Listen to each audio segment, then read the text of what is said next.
The Week 8 totals you have to bet. Welcome, football fans, gridiron gamblers, and degenerates. It's Mitch here with my favorite over-unders for Week 8 of the 2025 NFL season. Before I get started with my 5 favorite over-unders, you know what to do. Show some love. Gronk, spike the like button. Don't be a jabroni and subscribe. We're trying to reach 2K here on Money Mitch. And get in the comments and let me know which picks you agree with, which picks you disagree with, and what your favorite total is in Week 8. Before I get to my first pick, I just want to give a quick shout out to Sunday. I'll be live for the Patriots and the Cleveland Browns over on the Bottom Line View, and we're playing a little fantasy contest during the game. I'll leave the link in the comment section below, as well as the description. You could put together a little same game parlay for Patriots Browns, watch the game with me live, and possibly win some money. Just so you guys know, my favorite picks for the game are Drake May over 1.5 passing touchdowns and Judkins under his rushing yard total. So check that out. Link in the description. Let's kick off our totals to bet in Week 8 with our first pick. The Atlanta Falcons host the Miami Dolphins, and I like the under 44.5. The main handicap here is fading the Miami offense. And I like this Falcons defense. I'm a believer in this Falcons defense, which currently ranks first in the NFL in pass yards allowed. They also rank 7th in EPA per play and 3rd in first downs allowed. I'm fading Tua. Tua turned the ball over. I'm fading him all day long, and I'm fading a miserable Mike McDaniel and this combination. Miami is without Tyreek Hill, as you know, and now without Darren Waller. They have nobody except for Jalen Waddle, who I feel like AJ Terrell, for the most part, can take him out of the game, and Devon Achane and the rushing attack of Miami. And yes, the weakness of the Falcons is their run defense. I will say, if there's one thing that you're weak at to help an under, if it's the run game, that's great. Because passing leads to more points, passing leads to overs, rushing typically leads to time off the clock, and it leads to less points, right? And I don't think Miami's going to be able to run the ball as well as San Francisco did, because San Francisco pivoted from their zone approach to more of a power approach, thanks to George Kittle, Kyle Juszczyk, Trent Williams. Kyle Shanahan was able to design a game plan specific for that team that was able to run the ball, overpower this speedy Falcons defense. Well, Miami is built on speed. They're built on outside zone. They're built on these finesse outside runs. And I don't think they have the offensive line or the talent up front to be able to manhandle the Falcons in a power element. So I don't think that Miami's rushing attack will have nearly the success that Shanahan was able to have with San Francisco. By the way, that game only 30 points in that game? This is a 44.5. And the 49ers, to me, have the better offense than Miami. And it's basically the same type of offense, right? Even when you look at the quarterbacks like Mac Jones, Tua, they're both short, underneath, accurate passers. And Mac has played much better than Tua this year.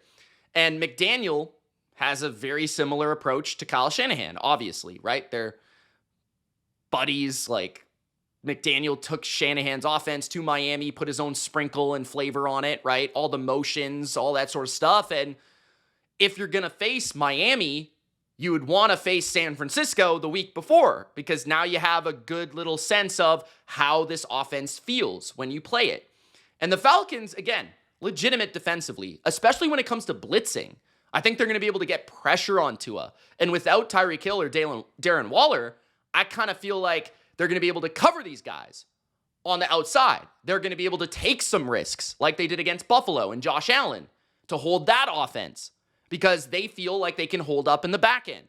And Jeff Ulbrich, the defensive coordinator who's done a brilliant job with this Falcons defense, is very familiar with Mike McDaniel and Miami and Tua because he was with the Jets. He was the Jets defensive coordinator for Robert Saleh for a couple years, and then, of course, the head coach for a minute there with the Jets last season. So he's seen this offense plenty. He knows its core concepts. He knows Tua. So it's going to be a very easy study. On top of that, Raheem Morris is very familiar with Mike McDaniel. They actually coached together in Atlanta long ago, right? They're familiar. So there's a lot of familiarity, which typically leads to better defense.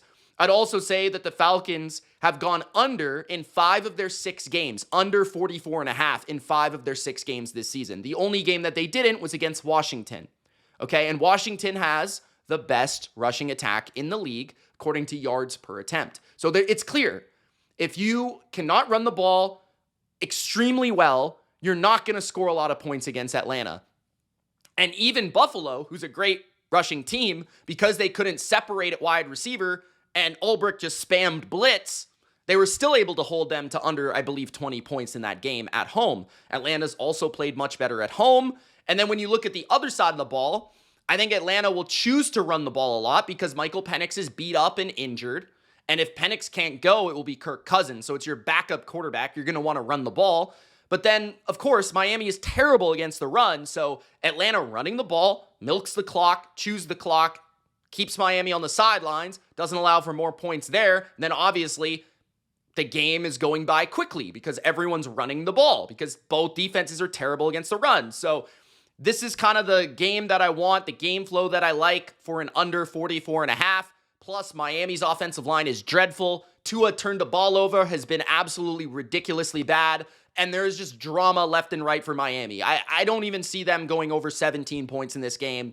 So I like the under 44.5 in Atlanta. This defense is legit. They're coming off a big loss on Sunday night. They want to redeem themselves. And I do believe that Miami is just simply falling apart. The miserable Mike McDaniel will have a tough time here against the Falcons defense. Next, we're going to go with the under when talking about the 49ers like we did and the Houston Texans. Again, very similar coaching staffs here. Very much familiarity here. This is Kyle Shanahan against a disciple and D'Amico Ryans. I like the under 41.5.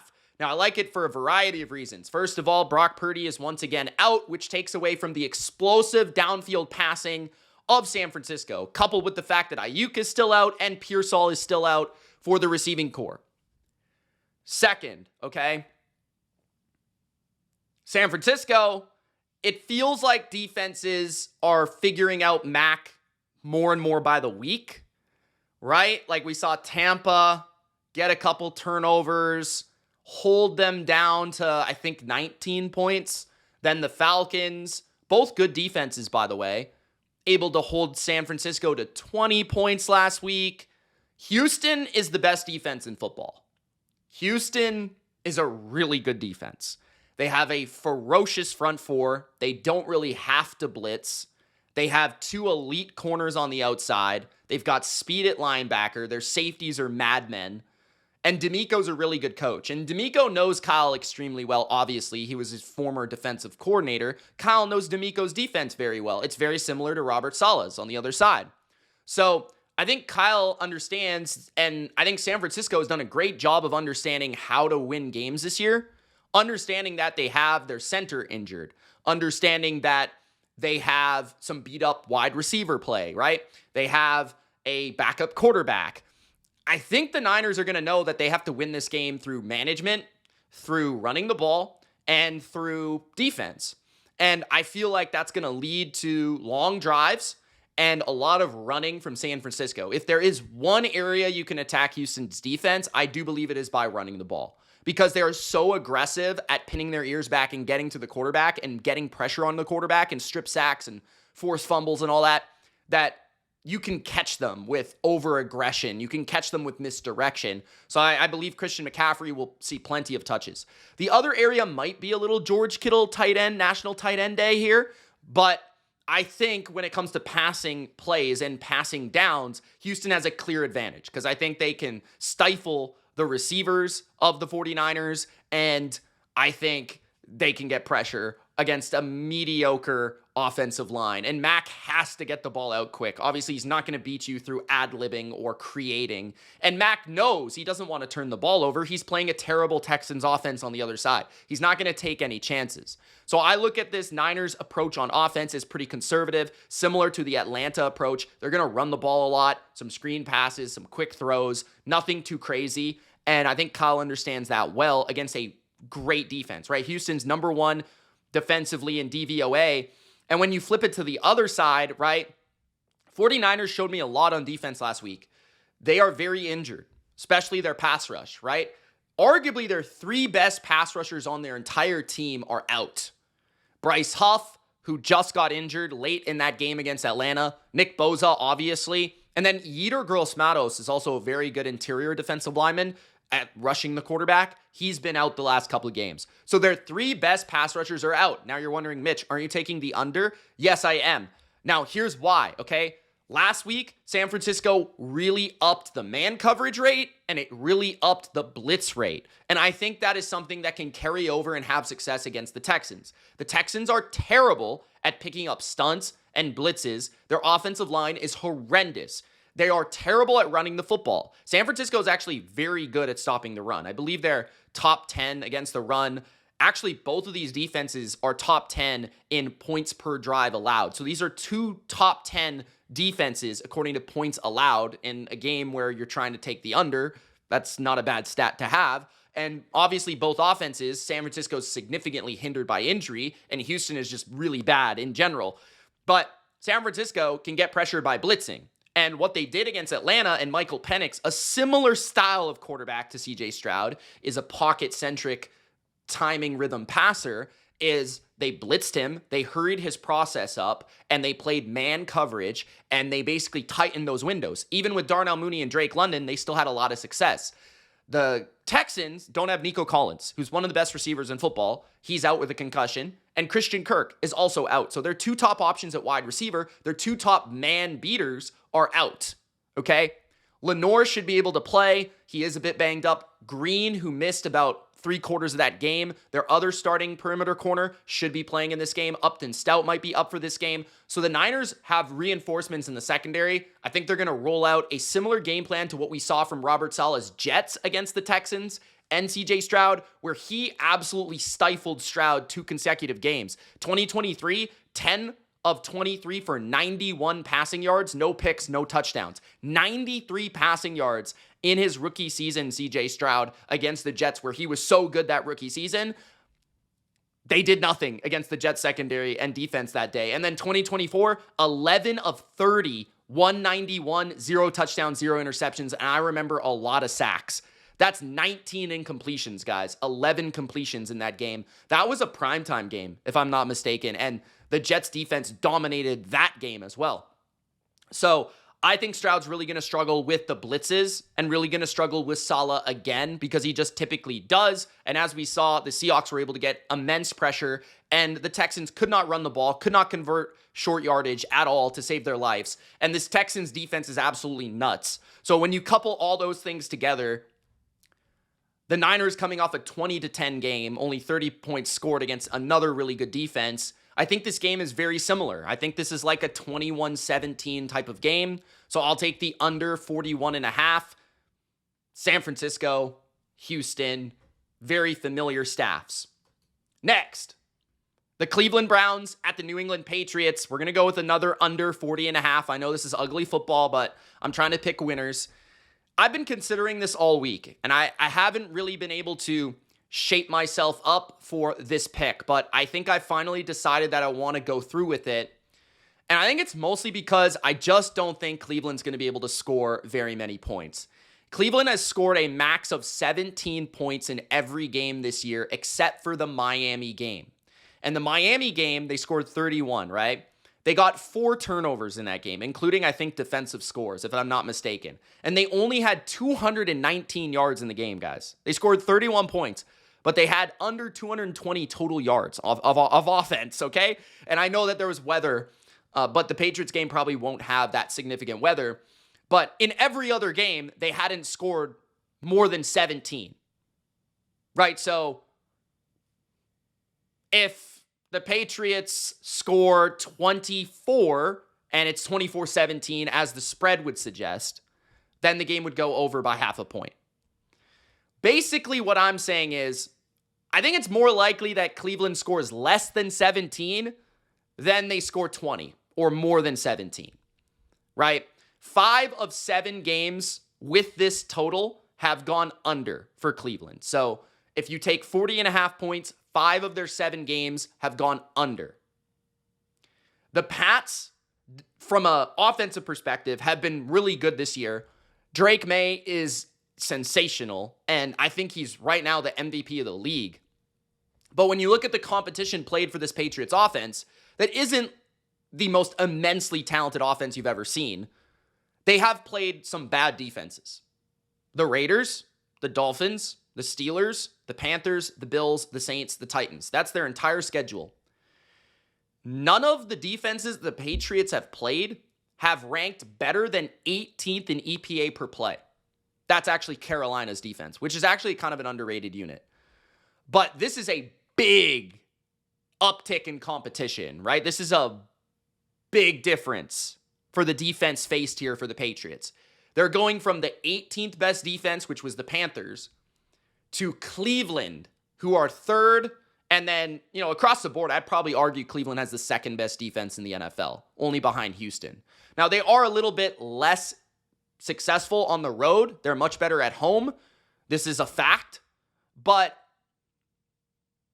I believe that the Patriots are not going to play this game extremely aggressive because they understand they're 7-point favorites. This is a Mike Vrabel football team. Mike Vrabel is one of the best overseer type of coaches in the NFL, where he looks at the game from 1,000 feet and he says, how do we lose this game? And the way that the Patriots lose this game is by turning the ball over, letting Myles Garrett get a ton of sacks, strip fumbles, interceptions, pick sixes. How do you win the game? It might not be pretty, but you probably throw some screens, some quick passes, some high percentage looks, run the ball, mix it in there, play kind of a conservative game because you want to count on your defense to be able to take away the only thing Cleveland can do, which is run the ball. And the Patriots are top 5 against the run.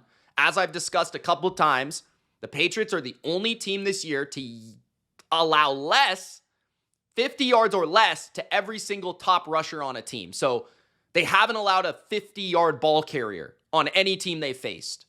I don't think Judkins is going to go for 100 yards here. So maybe he goes for 60, but it's not going to be crazy, okay? The Patriots are going to be able to take away the run. Dylan Gabriel has a suspect offensive line. The Patriots can get pressure here. Gabriel's not threatening down the field. The Patriots can sit on everything underneath, and all they have to do is tackle. And if they force tight windows, maybe the Patriots get a couple turnovers. Maybe they get some sacks. But I think the Patriots defense kind of needs a big shining performance. They've had some impressive outings like the Bills game, but I feel like they need one where they're just truly dominant. It's yet to happen yet, and I feel like this defense is on the edge or on the verge of that happening. Gonzalez is fully healthy. They are a healthy defense, and they have a lot more potential here. This is a talented defense. I'm not saying they've been bad by any means, but I don't think their metrics or their stats reflect their talent or their ability. And I think they can dominate a rookie quarterback. I think they can dominate a suspect pass protection offensive line. I think they can dominate in the secondary. So I don't see Cleveland. Honestly, if I were to project, I think they'll score 13, 14 points. I think they'll score 13, 14 points. And even if New England scores 27 points and Drake May has some big explosive downfield throws against this Cleveland defense who tends to play a bit aggressive, even if they score 27, that's still an under. So my projection is somewhere around Patriots score 23 through 27 points, maybe getting a short field in there or two, right? And Drake May still has success throwing the ball, but the Patriots won't be able to run the ball. They're one of the worst rushing teams in the league. Cleveland's one of the best rush defenses in the league. This is the best defense the Patriots have played, and even though I still think the Patriots will have some success due to Josh McDaniels and due to Drake May, I still think it's not going to be 30-plus points. So playing the odds here, Cleveland's unlikely to score 17 plus. Patriots are unlikely to really push the limits of their offense, understanding who they're playing. This feels like an under to me. So just through the game flow, understanding the coach, and then Mike Vrabel knowing Kevin Stefanski intimately because he worked in Cleveland all of last season as a co-head coach. He was there, looking at the offensive scheme, the offensive line, all that sort of stuff. So if anyone knows them really well, it's Mike Vrabel. So I think the Patriots win a not pretty, but pretty handily game here against Cleveland, where they probably cover the spread, and the game is probably like a classic Patriots, Mike Vrabel, early 2000s, 24-10 win. So Patriots win, and the game goes under 40.5. Next, Sunday Night Football, Green Bay, Pittsburgh. I like the over 45.5. Now, there is some hesitancy when it comes to the pass rush units of both teams. Both teams can rush the quarterback. TJ Watt, Micah Parsons, Rashawn Gary, Cam Hayward. There are the names that can get to the quarterback. But I feel like both offensive coordinators have done a great job of negating that. Both quarterbacks know how to get rid of the football. And I think both of these defenses are somewhat overrated, and both of these offenses are somewhat underrated. So first of all, looking at the stats, okay? Both of these offenses, surprisingly so, the Steelers are actually a top 8 offense in EPA per play this year.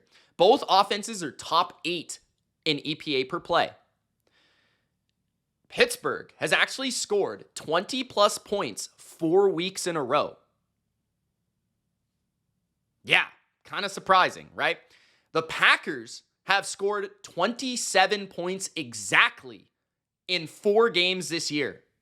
The only other games they didn't, they scored 40 against Dallas, so 27 or more in 5 of 6 games. And then the other game was at Cleveland, where they scored 10 points. So the only defense to hold them under 27 points was Cleveland. Every other defense, they've scored 27 or more, up to 40 points. Okay? They also get Christian Watson back this week, who is a big deal for them because he is their speed downfield threat. That's going to scare the Steelers in this game. Just his ability to be on the field and activate that downfield element opens up everything else for the offense. Who knows? Maybe he scores a touchdown in this game. I wouldn't be shocked. This feels like, to me, a Jordan Love, Aaron Rodgers duel, a shootout, similar to the Bengals game against the Steelers last week. I think the Steelers defense, because everyone sees the logo and the name and Mike Tomlin, everyone thinks defense. But they're actually really poor on defense this year. They're 31st in pass yards allowed. They're 32nd last in first downs allowed. They're 32nd last in yards per drive allowed. It's a downright bad defense. And their offense is sneaky good, as I've mentioned, right? And the Packers defense, meanwhile, everyone thinks they're elite. Not really. They're actually 30th in time of possession allowed and 29th in plays allowed. They're not a bad defense. They've been fairly mid to above average this year, but they do allow a lot of plays and a lot of time of possession. And why is that important for Pittsburgh?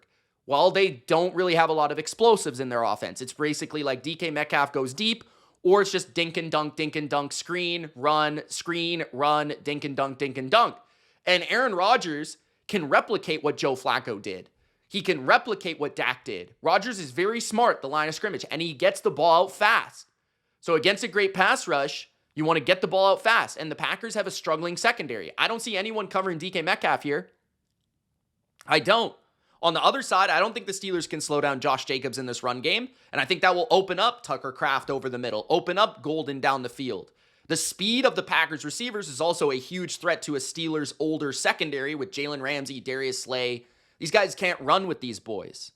So I view this as an Aaron Rodgers, Jordan Love duel. I think this is like a 27-24 game. I think it goes over 45.5. I think both offenses will understand that they can't let the pass rush beat them, and their entire game plan will be centered around that. I think for the Packers, they'll have explosives down the field against man coverage, and they'll be able to run the ball. I think for the Steelers, it will be long, deliberate, quick passing, mixed with the run, drives, to be able to keep that pass rush of Micah Parsons at bay, and Rodgers in full control. So I like the over on Sunday Night Football. And my bonus bet for the week is going to be the Giants and Eagles under 44. Now, I added this to the card seeing that A.J. Brown is out for this game. He hasn't practiced all week, and he has been ruled out. So basically, this is a fundamental bet. It's the second time these two teams have played within like 3 weeks.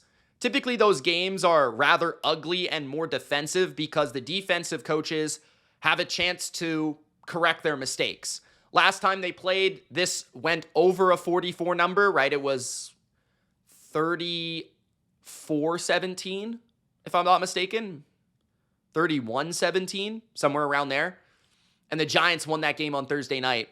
But there were a lot of injuries for Philly defensively in that game, including Quinyon Mitchell and Jalen Carter. Quinyon Mitchell, their top corner, Jalen Carter, their best defensive player, are playing in this game. So fundamentals, guys. Jalen Carter and Quinyon Mitchell, the best defensive players on Philly, are playing. Period. A.J. Brown, the best offensive player for the Eagles, is not playing. The Eagles are favored by 7.5. Under 44. It's pretty simple. Rookie quarterback going on the road to a hostile Philadelphia. Vic Fangio, one of the best defensive coaches in football, having time to adjust or seeing how they approached the first game. Now getting back more personnel. Probably having to blitz less because he has Jalen Carter. Probably being able to cover better because he has Quinyon Mitchell. Also no Cam Jurgens for the Eagles, their center, who's integral to their run game and their tush pushing. Makes sense for an under. I understand there's no Paulson Adebo here for the Giants, but without A.J. Brown, that kind of negates it. So it's really Devontae Smith in the passing game. And Saquon has not been able to go and run and tear up teams all season. I wouldn't expect it to start now. And kind of a little bit recency bias for Jackson Dart. Like, yeah, he's put up 30 the last couple of games, but I feel like he's kind of due for a little bit of a slump game or a little bit of a down game. It kind of, it just feels like it's going to happen. Everyone's riding high on their Jackson Dart stock. So there it is, guys. My over-under picks for week 8. If you enjoyed, spike the like button. Don't forget to subscribe. And check out that fantasy picks in the pinned comment. It's Mitch. Good luck on your bets. Deuces.